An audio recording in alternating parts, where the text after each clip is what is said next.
So what are the types of bifurcations that can occur in two-dimensional systems? So it turns out we have the same types of bifurcations that we have in one dimension, just because of the nature of the way the two nuclines can collide with each other.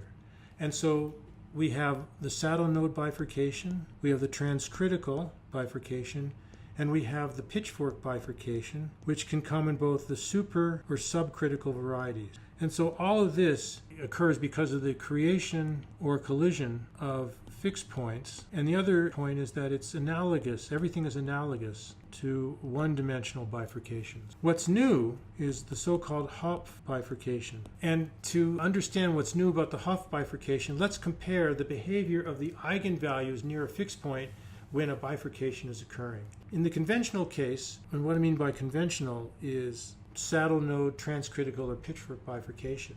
So in the conventional case, if we look at the behavior of the two eigenvalues near the fixed point, let's look at the real part of the eigenvalue and the imaginary part of the eigenvalue.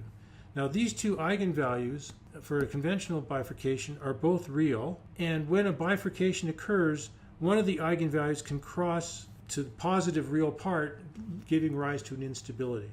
So this is the mechanism whereby a stable fixed point can become unstable in these conventional bifurcations. In the Hopf bifurcation, in contrast, now we have a different situation because we're dealing with not normal fixed points, but typically spiral points or centers. And so if I look at the behavior of the eigenvalues themselves, they now lie in the complex plane, and they're going to be complex conjugate to each other. So these two eigenvalues might be, say, here, and its complex conjugate.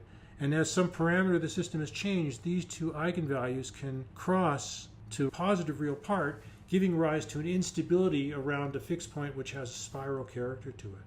So this is basically the new feature of a Hopf bifurcation compared to conventional bifurcations.